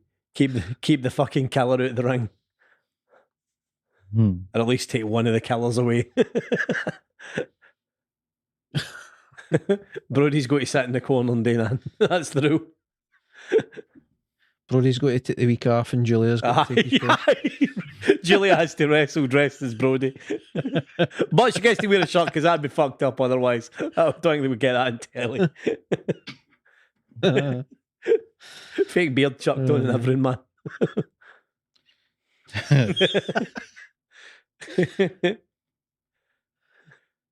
But I imagine there'll be some very creative rules. I would imagine there's going to be can only win by a top rope finisher, which, of course, the House of Black don't do any top rope finishing moves.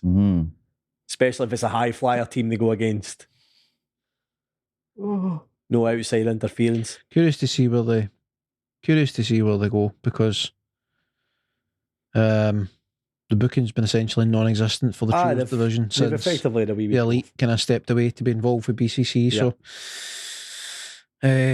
I realised watching the Battle Royale thing that they did with the Trios, I came to realise that I'm sad because AEW used to be so reliable when it came to quality Trios matches, and they've got so many good teams. It's just like when was the last time we had when me and Harvey first started watching AEW, every single week you had a banger Trios match. Every week. But now it's like they've forgotten that they had a tag division almost. They've forgotten that they had a trios division almost because, well, I guess because they're struggling for TV time to get everything in, I suppose, would be the big reason. It's like... So... No. What the fuck did you just do? Scatman John in the corner there, Mick. That was Fucking I went to say one thing and then I had an intrusive thought. It's like Tourette's. It was like a big thing that I had wanted to ask about, and then my brain just shut a bit. Harvey, when you go before, before I didn't have changed it. All right, okay. Intrigued. So, further to our discussions on trios, I'm curious. It's just this thought that I had, and then I went to ask you about it. Once we have the bit of the kind of mini brand split, as it were, and we have Dynamite and we have Collision, do we think one show has the brunt of the tag division and one has the brunt of trios division? That would... Trios division So on the because CM obviously show. Calling it now. I CMFTR. Yeah. Any good brand split involves the splitting up of titles, Yes. as WWE has taught us. So, well, unless you're creating a new belt, in which case any cunt can win it. Because, But you don't need to. You don't need to. Less said about that, the better. I know why though. So, if you have, let's say, world title and tag titles on Dynamite, then TNT title and trios titles on Collision, what we're left with TBS and International. Yep. Women. On the women's world title, of course. So TBS title on Wednesdays, so, the women's title on the Saturday, trios on the Saturday, tag on the Wednesday, international on the Wednesday, and the TNT on the Saturday. There you go. World title goes between both because he's the world title. Happy as Larry. There you go. I've just solved wrestling. There we go. oh, Christ. You're welcome. So they don't need any more titles, is what I'm trying to say. They've literally got everything sorted for two other shows that they would need. I guarantee they've got two TV titles. So they'll eventually... I guarantee they will eventually bring in new belts. I hope no. I genuinely hope no. They only need one tag champion, only one trios champion. That's your two tag champion belts. Well, I would say, Paul, no, stop there, stop. Because they don't yet have a women's tag division. No, leave it. Never. So I'm not saying they need it right now because they're not there, but at some point in time it would be nice to see it. So your women's singles titles first before you try add tag. That lassie, Billy Starks, she's signed for AEW now.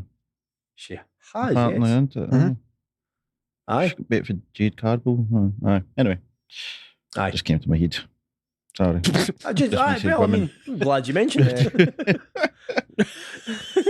It did happen. Well, she's young. Speaking of women, she is. I remember watching women. Coming with the facts here, bro. Let me ask you a question.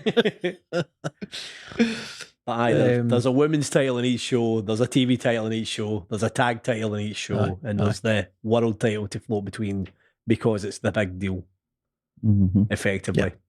Then you have all the Ring of Honor stuff to stay on Ring of Honor and potentially sometimes on Rampage. There you go. It's the smaller audience stuff, it's the minor leagues for AEW, effectively. Like, you know what I mean? It's the AAA, if you're talking baseball franchises. Taking this AEW chat full circle here almost. Something that's bugging my brain right now. I saw a poster for Dynamite next week, where obviously we've got the cage match in the Motor City happening, right? So one of the announced matches is Rey Fenix challenging Claudio for the Ring of Honor World title. Yep. Why? Aye. Why is that in Dynamite? Like, if have it in Ring of Honor, cool, okay, fine. If Rey Fenix is going to be involved in multiple stuff, he's a great wrestler, rarely in a bad match if ever. Like, cool, fine, batter in. But why are they making that a marquee match up on Dynamite? All into the mind folk that Ring of Honor's a thing, which okay, I suppose. I think they're... But like it's another example of this cross pollination of factions and feuds. Yes, aye. There's definitely that element to it, mate. Aye, where have they not already got a feud? Why is this a thing? But to answer your question, I think that's exactly what it is. It's remind everybody Ring of Honor is a thing, because they're going into this Motor City Dynamite with it being potentially watched by a bigger share of audience because of the main event. So there's a wee... Oh, and by the way, look, we do Ring of Honor. There's Honor Club. Have a look at that as well. Here's an Honor champion. He's amazing. And look at this wee high flyer. He's a tag champion. So I think that's what that is. That is a wee bit of punting this other thing we do. Do I like it totally? No, it's no my scene. But of course, you know, it'll be fantastic to watch when the bell rings, because it's a giant big Swiss base and a very fast and flippy Mexican making some lovely wrestling. It'll be a great match. It's something that, like, I feel a bit dickish every time I've got something bad to say about EW, because usually, as nonsensical as the booking might be, it produces phenomenal matches, so that you can only shake your fist so hard at that. Like, you know what I mean? Like, it's right. Is the booking shite? I mean, arguably, but is there good matches? Aye. So then, by default, does that not mean the booking was good? Because it was good matches. It's a funny thing now, though. Wrestling critic standards are fucking crazy high now. Wrestling's never been better in a lot of ways, as far as I'm concerned. Match quality and booking, by the way, it has never been better on both sides of the major league fence, as it were, in WWE and in AEW. Yet there's a lot of, this just isn't quite perfect. Like, there's a lot of that kind of frustration, like, because you know how good it can be when it is perfect. There's a lot of frustration there. Like, AEW have brought that kind of critical kind of thinking to wrestling, unfortunately, because of the detail kind of paid to certain feuds as AEW kind of kicked into gear. I know what you mean. Like, you feel like, God, I'm being really fucking harsh, but then it's one thing I always try to do is I try to remember wrestling before. Wrestling in 2016, wrestling in 2014, wrestling in 2010. It wasn't much fucking, it wasn't much excitement. You'd fucking Jeremy Piven hosting Raw, Bob Barker hosting Raw. Like, you'd all sorts of shite. Like, you know what I mean? Aye, but we're kind of spoiled. I suppose, that's what I think, mate. I think we are incredibly spoiled for what we get to see now as a wrestling fan. I'm like a bloody, I'm like a helicopter parent with AEW at this point. Like, I see so much bloody potential in it, and there's been points where the booking's been off the charts. The matches are almost always amazing. Like, it's so rare there's a bad match. So it's just like, I'm just sitting there like looking at the Andy Murray, come on, just like fucking pull yourself to the other toe and book it right, because the matches are so good, they deserve better booking at times. But then now and again, he still books something very well, and so I just need to chill out. Aye. Take a seat, just enjoy it. Wanting perfection and getting very good it's a good place to be, mate. Aye. It's not the worst place to be, and like I says, it's an exciting summer ahead to lead to a wee trip to London for sure. For sure. Indeed. Incidentally, moving on from wrestling totally, by the way, have any of you guys ever seen that film Nobody? No. I have not yet. It's very high in my list of films that I want to see, so please refrain from spoilers. I will not say a word, but I'm no kidding. This film's better than John Wick. Oh, that's sweary words. You better watch yourself, son. I'm telling you, it's better than John Wick. By the way. Aye. Okay. Better than John Wick. Fucking hell, what a film. Bob Odenkirk, man, he's the man. I was speaking to somebody the other day. On one of my trips, and he knows the guy who wrote the film. And what? Nobody? John Wick. John Wick. All right, and do you know why it's called John Wick? Why? Because Keanu Reeves was in the guy's house, like talking to him about the role and stuff. He just seen a picture this guy in the guy's house, and was like, "Who's that?" And he's like, "Oh, that's my grandfather, John Wick." He was like, "That's him. I'm John Wick. That's the name." And that's how it became John Wick. Fuck off, really? So that's why it was John Wick, Do you know the what? writer's granddad. Because it's Keanu Reeves, that sounds like so unbelievably believable that, like, I not even for a second would I question that. I'm just like, makes sense. That is a very Keanu Reeves thing to do. No. So that's why you called John Wick then? The guy I was talking to, by the way, is friends with the writer. So that's how. Aye. Yeah. So I was like, oh, really? And we're very aware that whenever you say you're talking to a guy, it's probably somebody fucking well connected somewhere, man, through your work. Like, I mean, you've conversations with the owner of the fucking.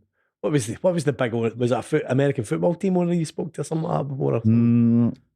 I've had a few. Well, I've been around the guy who owns the Madison Square Garden and all that. I mean, fucking. Walmart, his daughter, but like the owner of Walmart, plenty of folk. What was the UFC guy?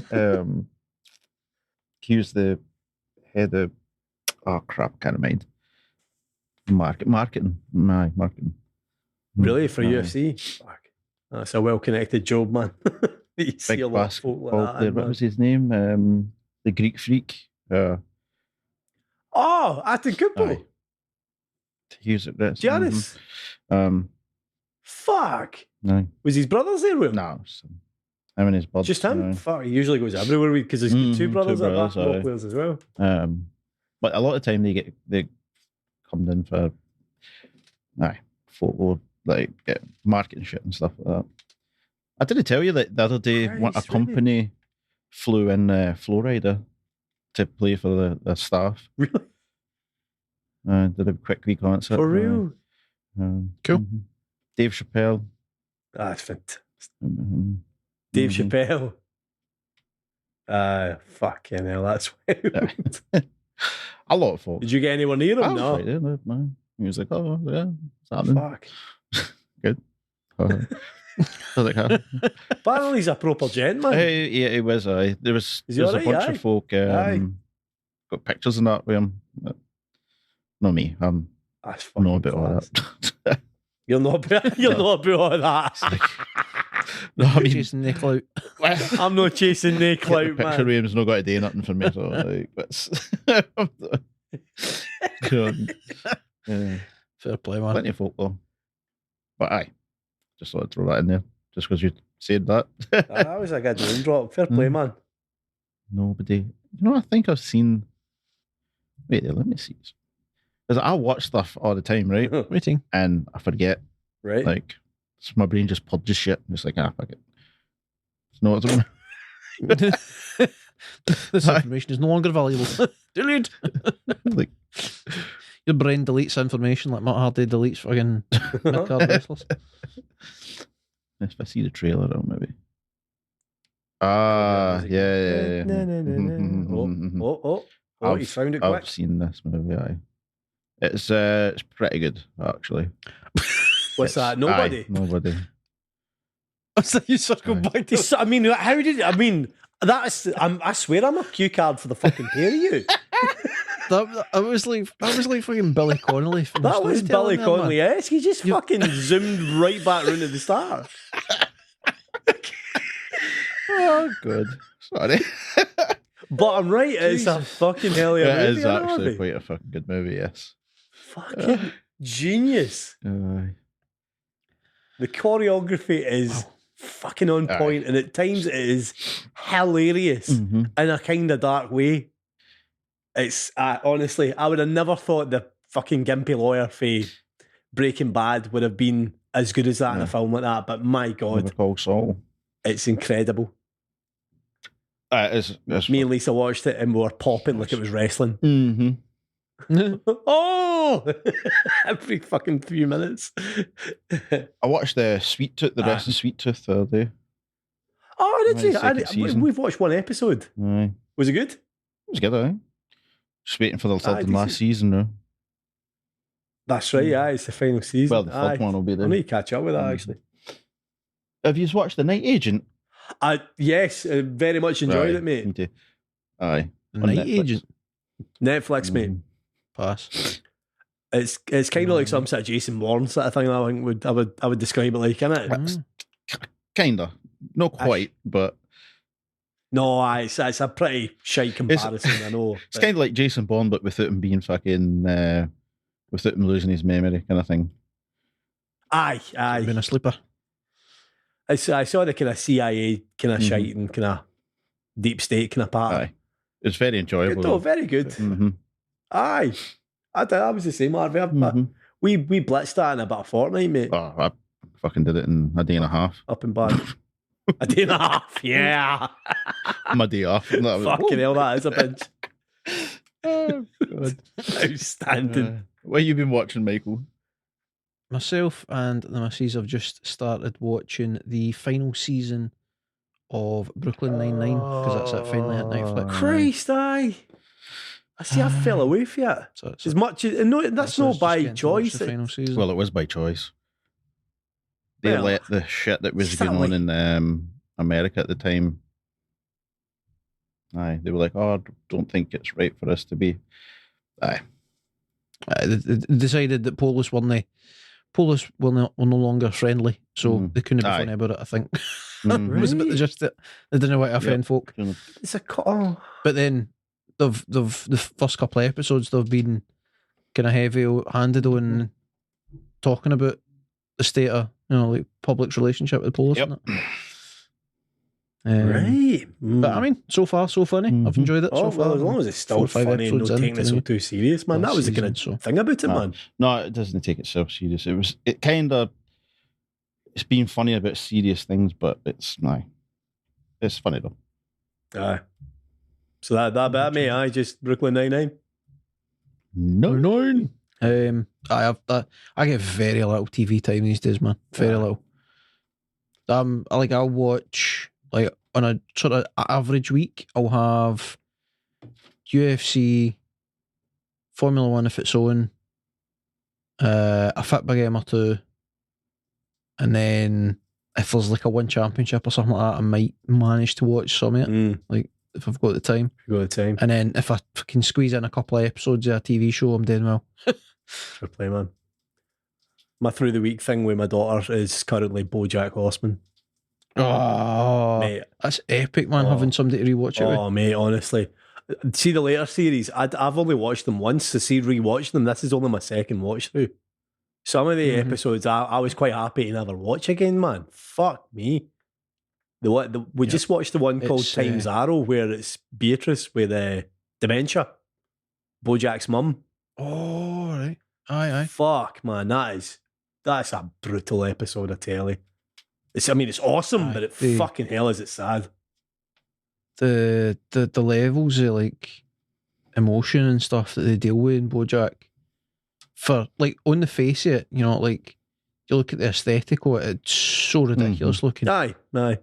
But it's as deep and emotional at times as any other TV show ever. Like very well written. Oh, it's a masterpiece, mate. See, watching the later series again, man, a fucking masterpiece. It's so well done, so deeply written. Every character's a fleshed out 3D person, even though they're a fucking cartoon dog or whatever. Like, and even though it's like fucking desperately sad, some of these episodes, there's still so many bits where you're absolutely buckled at like Mr. Peanut Butter and that, man. Like, Jesus, it's incredible, man. Honestly, good to watch through again. Yep, it's very good, man. Very good. Fuck yeah. Well, have we ran out of shit to talk about, or have we ran out of shit to talk about? Not really. Jose Mourinho fucking No. wearing a wire so he could record the ref. I saw that. That's some tinfoil hat pattern for Jose, isn't it? Oh man, I Yes. love Jose Mourinho. Brilliant. I had to wear it. Wear a wire. This ref is a liar. I have to protect myself. I have to protect myself. Brilliant. Brilliant. Such a wind up, mate. It's a nightmare. Well, I'm assuming he's a wind-up merchant because, like, if he's been serious, he's he's utterly ridiculous. He has to be at the wind up with that, man, honestly. Oh, bro. Funny as fuck, man. Go to love him. Apart from that, that's just a thing. I've nothing else to add, That's it, Michael. we're humped. We're humped. Okay. I suppose since I mentioned the words, just a quick update or whatever, I don't know what to call it, on the MMA world. So we had UFC 288, I believe it was. We had the unsuccessful return of Henry Cejudo in the Battle of Dick v Dick. He came out the cunt. I see. Aljamain Sterling getting the win there, which, in my opinion, is the better of two bad things. So The lesser of Henry Cejudo's fan of either guy, quite Henry honestly. Cejudo is so fucking annoying, man. the two evils. yes, He really, Yes. he really is. At least when Aljamain was on Joe Rogan, I could fucking stand the guy. Like, I've never seen evidence to be able to fucking stand Henry Cejudo in any way. nah, he's just a douche. He really is. There's some really good fights on the UFC, and then we had one championship with their first event in America, which was pretty awesome. Who won that, by the way? Some top quality fights as always there, man. Demetrius South Johnson had a lot of love for him. winning his trilogy with Marias. Right. So that's Seen that. I mean, if he wasn't cemented as one of the top 2 or 3 best ever, like he absolutely is now. Like, solid argument. He's legit pound for pound best ever, man. He's so good. It's unbelievably good. It's a shame he was treated the way he was. Ousted it. He was a bit. Aye. Yep. Although the big What stars is of good night UFC's squad. losses? One's gain. Aye. And fucking shout out to Mikey Musumeci, whatever the hell we say his name, man. Like, Mr. Mickey. for anybody that's interested or a fan of BJJ and submission grappling, like, go and check his match up, man. Aye. Ty Rutolo as well, man. That lad is so good. Rutolo's decent, like, in terms of like the match, but Mikey is just masterclass for him. What's his Sage Northcutt? You get back Johnny Cage. The return. return Fucking of Johnny Sage Cage. Northcutt, aka Johnny Cage. Put a pair of shades in that, man. I mean, it turned out to be no the best fight necessarily, Submission. but like, it's cool for him that he got his big moment. Aye. I mean, what was the other two? Oh, the two kind of knockouts. Stamp Fairtex. Stamp Fairtex with the body kick. We should kick you. Oh, That she's got. man, you I didn't can't realise that was a girl. Not going to lie. Slapped. Oh. So can't she just That broke was her 2 rib? years old. 2 years old when I found out that Stamp Fairtex was a girl. Never knew that. Well, worth a look on YouTube, man, at the highlights. Like, ridiculous at times. Rod Tang, of course. Ending. Tavares.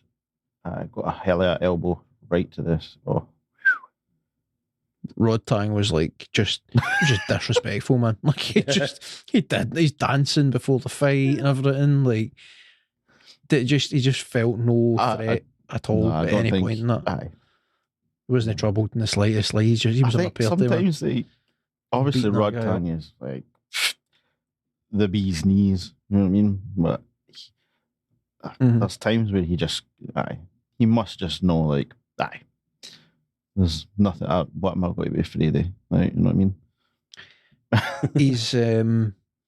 he's kind of the worst example of the kind of caricature of a Thai champion. Like, he doesn't care too much for fame and let me hold myself there.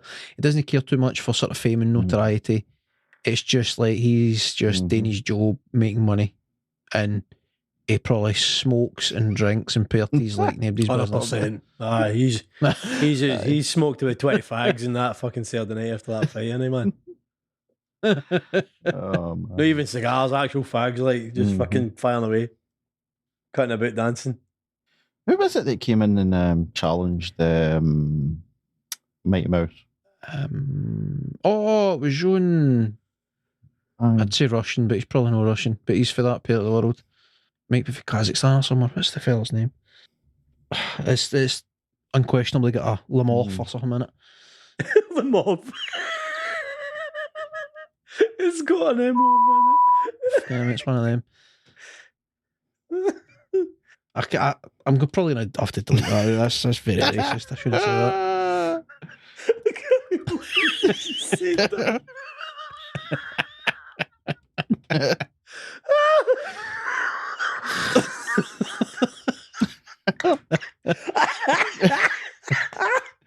Fuck!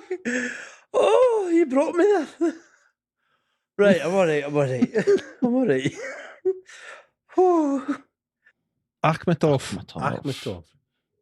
Wasn't Tell you what, wasn't far away. Kazakhstan is real. I was right about Kazakhstan. Kaira Akhmetov. Right. You want to finesse that in as if you just said that the first time? Nah, I'll figure it out. I'll beat myself if I need to. This is going to be beating me and us laughing. Oh, God. Oh, outstanding. Christ. It was weird. I thought it was actually, thinking about it, I thought they kind of did DJ a bit dirty. Because there's a genuine chance that he's by and that he retires now. That's right. And he basically said to them when he was asked about it in his post-fight interview before they brought that fella in to face off and that, they asked him about it and he basically says, well, like, I might be done, but I need to go and speak with the missus and we need to have a personal conversation, then I'll let you scan what I decide. Aye. And then the next thing they've got like, well, if you decide to come back, here's the next challenger. Let's have a face-off. I was like, that's a bit shit, man. This is like potentially the greatest fighter ever.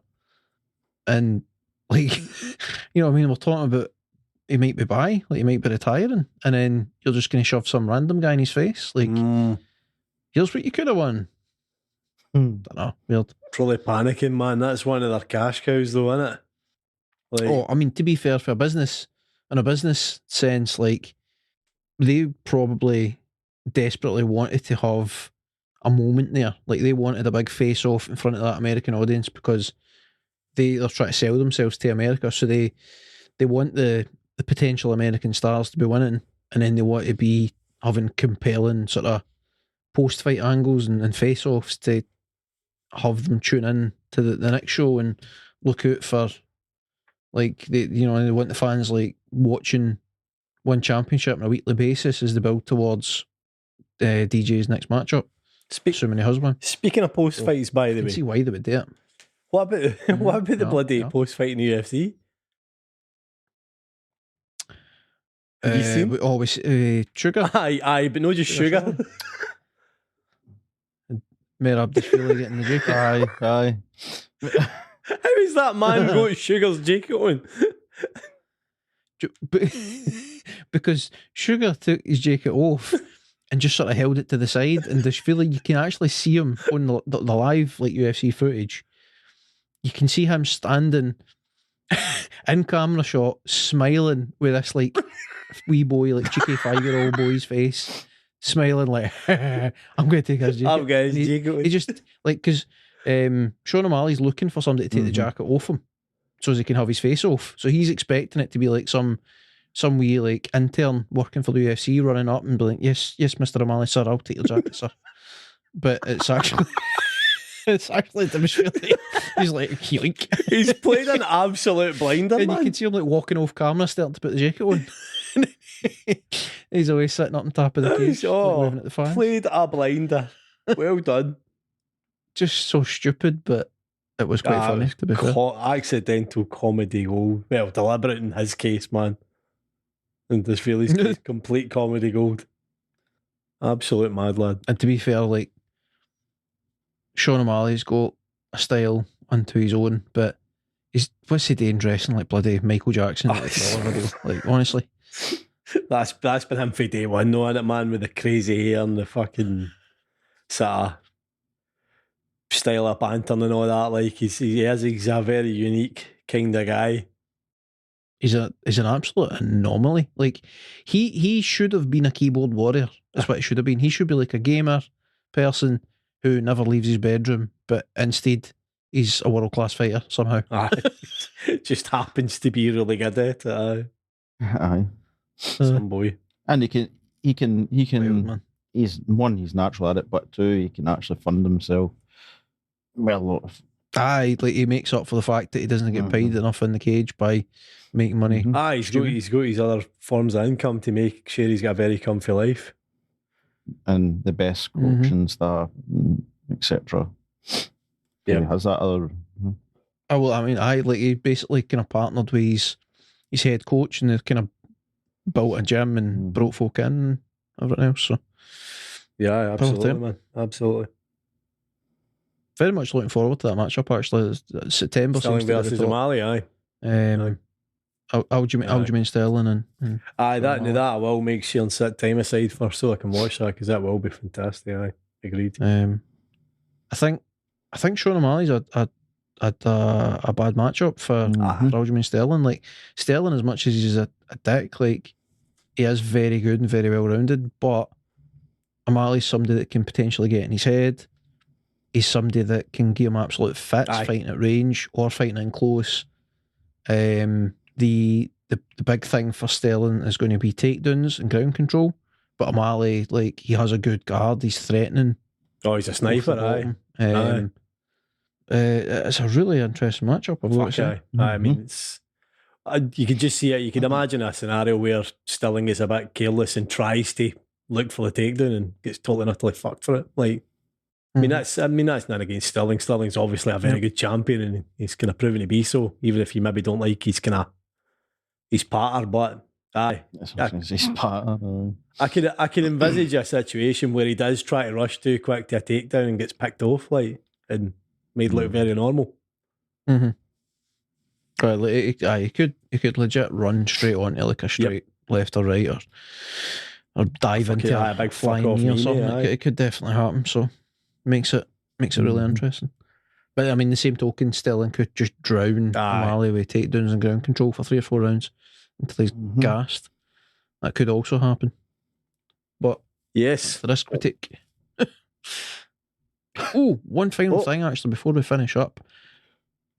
Who's been paying attention to what's going on with Francis Ngannou? He's effectively talked his way out of every other promotion by the looks of him. So.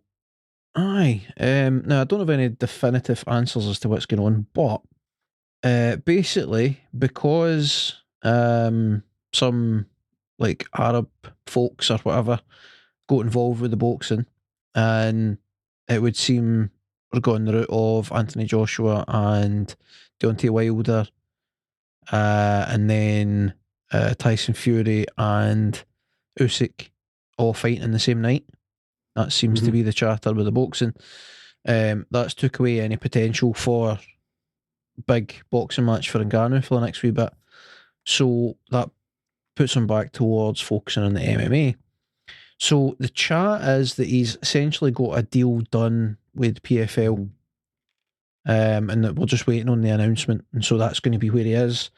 And the deal is going to allow him to also have boxing matches. That's the charter.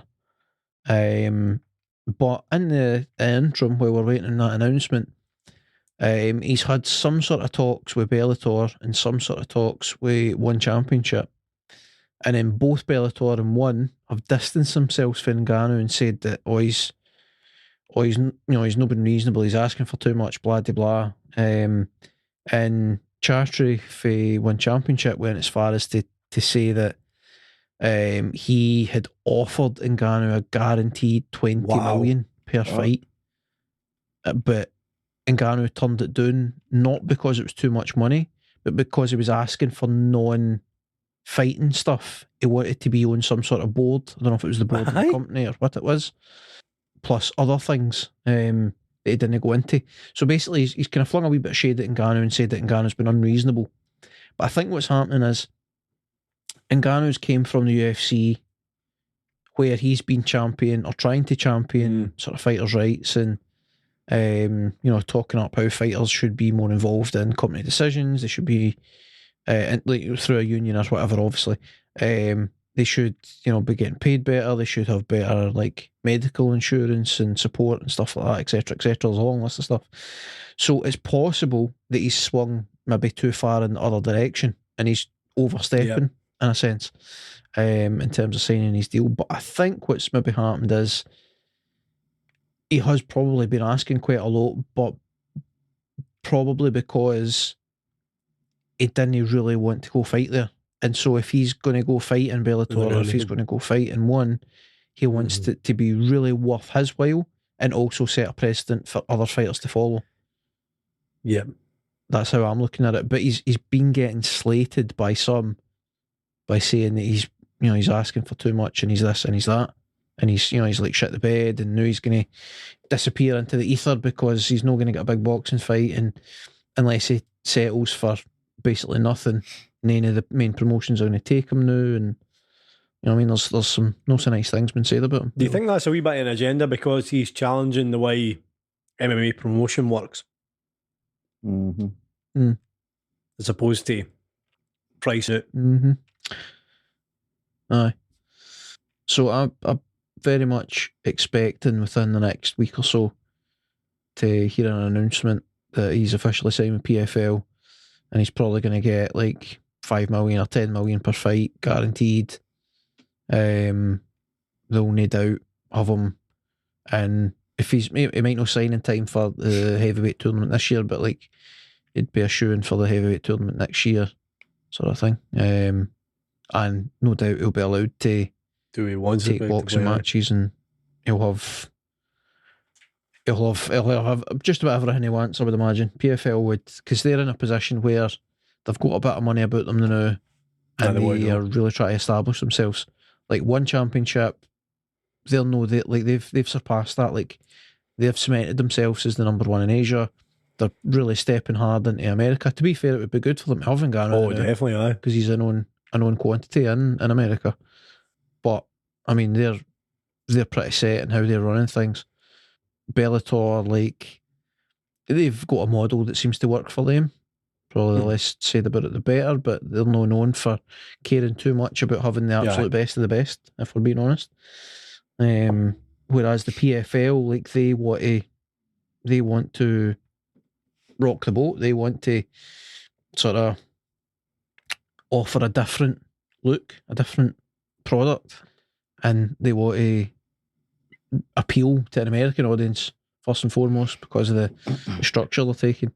But they also want to show that MMA can be something else and that they've got a different way of doing it, and they're trying to build stars, but it would make sense to bring in a big star as well.